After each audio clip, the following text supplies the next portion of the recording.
Welcome back to Puffery, a fresh perspective on why Adventura. I'm Nicole Knobel. Thanks for joining me on this treasure hunt where the map is forged after we've arrived and the treasure is banded always by that ADV shield. Today's episode, titled Roots and Rituals Part 2. We break down the Dominican Passion portion of our Swiss Precision and Dominican Passion tagline.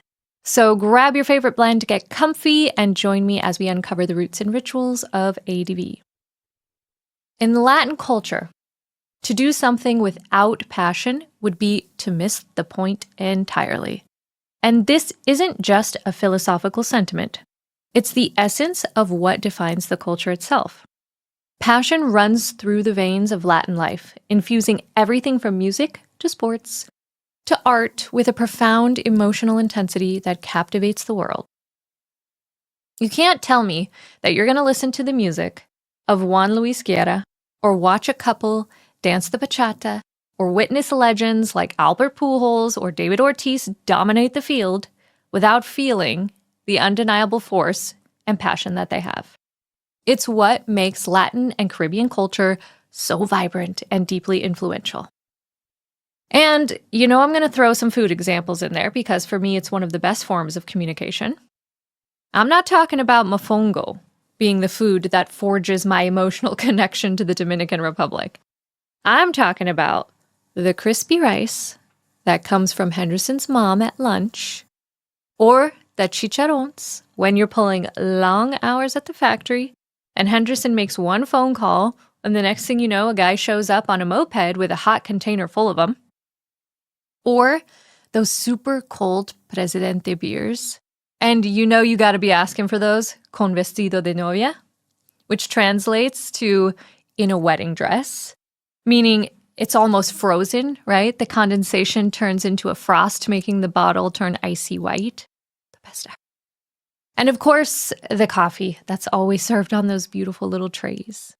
Nowhere is more apparent than in the Dominican Republic, a place where you're encouraged to take that time and embrace letting the emotions take full control of the task at hand. For cigar making, could not be better. For being cutthroat in business, questionable. But I remember my first time being down there and envisioning this relaxed sense of this pace, super chill demeanor. And then we drove through Tamboril on Saturday evening, and I remember thinking, now, why is it that I all of a sudden feel like I'm not playing, but I'm actually living in the game of Grand Theft Auto? Like, what happens when the sun goes down from like a pace that's super chill to like instantly living on the edge? And that's the best part about making assumptions. And I know we're told we shouldn't, and we're constantly reminded not to. Don't assume. But I think in these cases, we absolutely should. Because when you get slapped with the reality, it's like the best surprise of all, and it makes for great stories. It keeps our feet on the ground. I'll give you an example. Just because we are in a Latin culture and on island time does not mean that automatically equals spa-like serenity, skin being kissed by the sun, slow mornings, smoke-filled afternoons, and sleeping with the windows open. Nah. The best way I can describe this reality, and I cannot help but laugh at this. Imagine in Tamboril, okay? You're trying to sleep. Windows open, gentle breeze.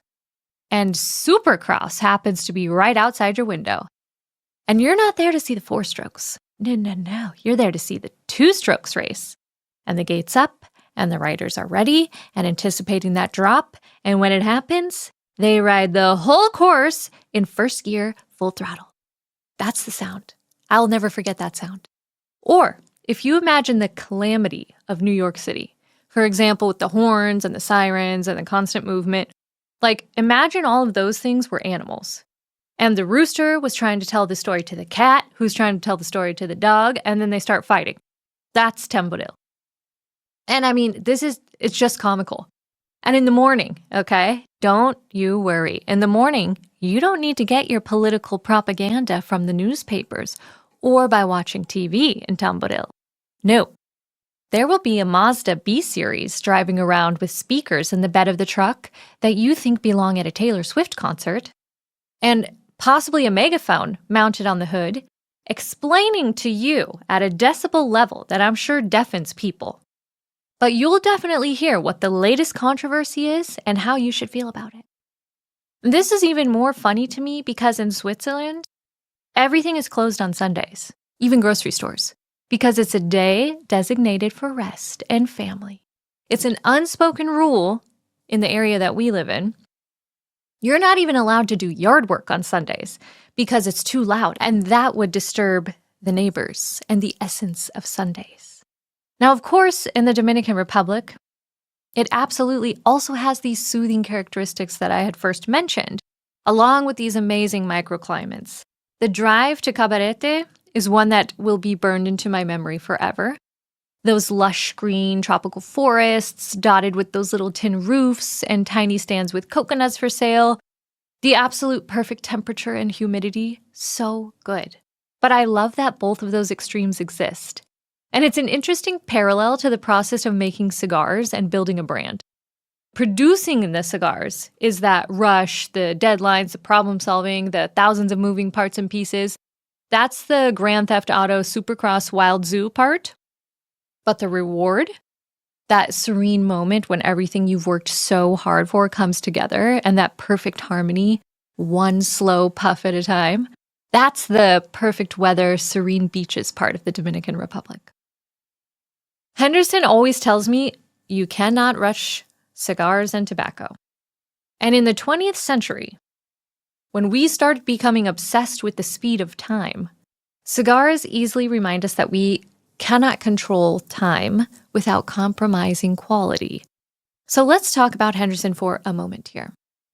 Henderson Ventura is someone who, at the time, didn't realize how deeply cigars would shape the course of his life.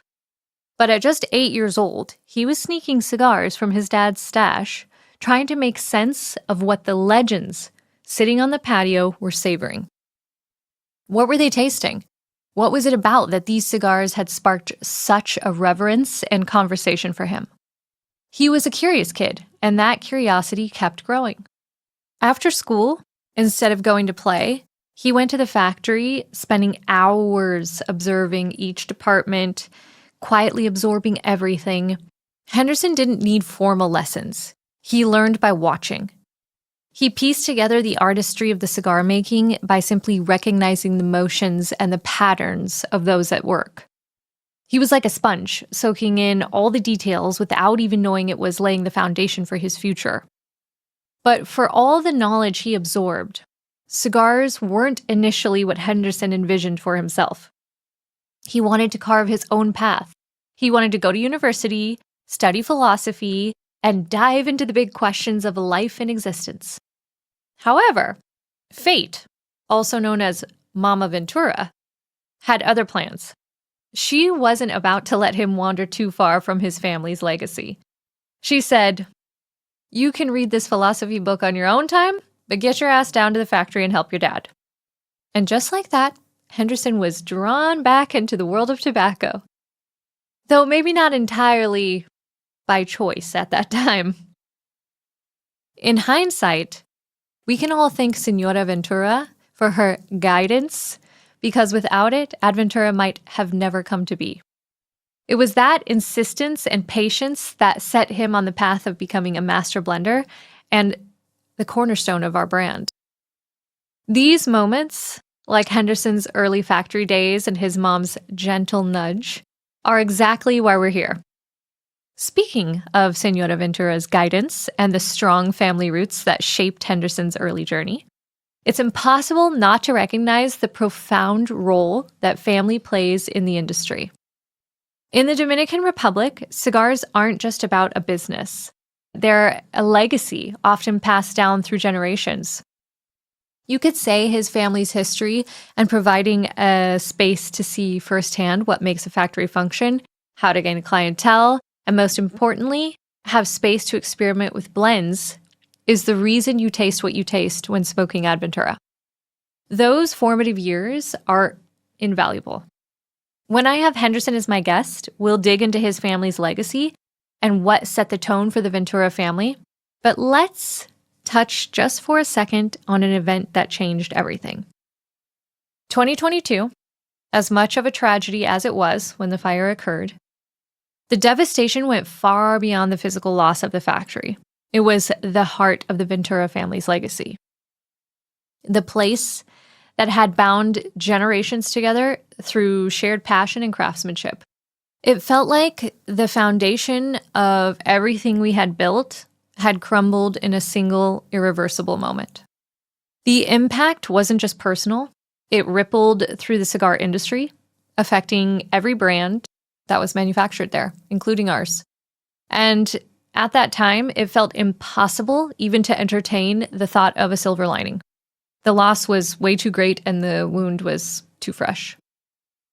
I came across a quote recently that resonated deeply with this period in our journey, and that was, "When a door closes, it doesn't mean it's locked. Sometimes all you have to do is push." That fire was for sure our closed door. And just when we felt like we were gaining momentum and people were starting to know who we were as a brand, everything came crashing down, literally. And for the Ventura family, you can only imagine the weight of that moment. And the factory wasn't just a building. It was a symbol of their legacy, a home to their dreams, and a hub to their identity. But as with every great challenge, time began to reveal what we couldn't see in the immediate aftermath: the need for reinvention. The following year brought subtle hints of change, small signs that big shifts were coming, and it became clear that this tragedy wasn't the end of the road, but really a turning point for us. A moment to pivot, adapt, and evolve. And for Henderson, it was a time to redefine what it meant to be a brand owner and a master blender. And for us as a brand, it became an opportunity to forge a new path, one that honored that past, but embraced the future with resilience and renewed purpose. Sometimes you have to face that fire to discover what you're really made of. But walking away from the comfort and familiarity of a family factory is definitely no small feat. It means leaving behind not just a workplace, but a piece of your history, your identity, and your foundation. For Henderson, going along with the decision to branch out and create something on our own must have been both a deeply personal and incredibly challenging choice. It takes a special kind of courage to honor the traditions your family has built while stepping out to carve your own path. The loyalty to one's roots and the need to grow and innovate can feel at odds, but it's precisely that balance between respecting where you came from and embracing where you're going that defines Henderson's and our journey in the story of Adventura. So where did we go? We went back to the very neighborhood where Henderson's family roots began and stumbled upon a place called Ventura Street. True story. That's where the new factory is. It's Ventura Street. It was almost as if it had been waiting for us. Whether you're religious, superstitious, or none of the above, you have to admit that's pretty eerie. The property that became available was the same neighborhood that Henderson's father came from. So almost like life was nudging us to return to the source of it all. Of course, not everything about the decision was poetic or serendipitous. Imagine Marcel's reaction, okay? Every logical fiber in his body was saying like, oh yeah, no concrete plan, limited funding, and we're about to essentially refinance an entire brand from scratch. Like, sure, that sounds perfect. But despite the doubt and the staggering odds we had, we took the leap. And from the moment we made that decision to go out on our own, a new factory was built from the ground up in just 3 months. Let's be clear, this wasn't just about erecting a building. It was about constructing a future from scratch. We had to build a whole team, keep the farm running, and somehow project hope to our customers and retailers. We needed them to believe we were staging a comeback, and even on the days when we weren't sure ourselves, it was an all-hands-on-deck effort that tested every ounce of resilience we had.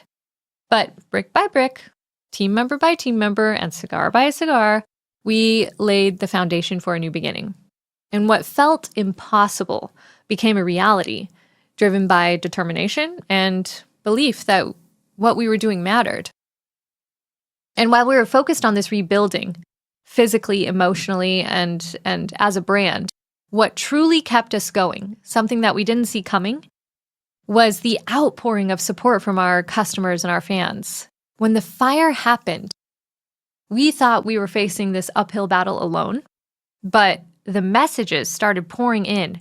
Retailers, cigar enthusiasts, and even people who simply knew of ADV reached out with words of encouragement, offers to help, literally to come down and rebuild the factory with us, and unwavering belief in what we were doing. It's one thing to believe in your own vision, but entirely another to see that belief reflected back at you by the people that you've worked so hard to serve. Every message, every social media post, every retailer who said, "We'll wait for you," by showing us empty boxes as placeholders on their shelves, that was just incredible. It became the fuel that kept us going. It reminded us that Adventura was more than just cigars. It was a community, a story that people connected with, and a brand that resonated far beyond a humidor. That support turned what could have been the end of our journey into the start of a new chapter. And it wasn't just about rebuilding the factory. It was about honoring the trust and the loyalty and the people that stood by us. And with that kind of encouragement behind us, failure, that was not an option. It was a challenge to rise to. So as we wrap up today's episode of Puffery, a fresh perspective on why Adventura, I hope you gained some insight into the roots and rituals from the other side of the equation. The Dominican Passion isn't just a part of our story. It's the heartbeat of everything we create. It's the patience that perfects, the tradition that teaches, and the vibrancy that inspires. It's the balancing force that tempers the precision we bring to the table, reminding us all that the best things take time, and that's where the magic happens. Next time you enjoy one of our blends, I hope you'll think of the energy of Tamboril and feel the serenity of the beaches. Every puff is a tribute to the balance, complexity, and harmony we work so hard to achieve. Thank you so much for joining me, and until next time, may your cigars be smooth, your moments intentional, and your perspective ever fresh.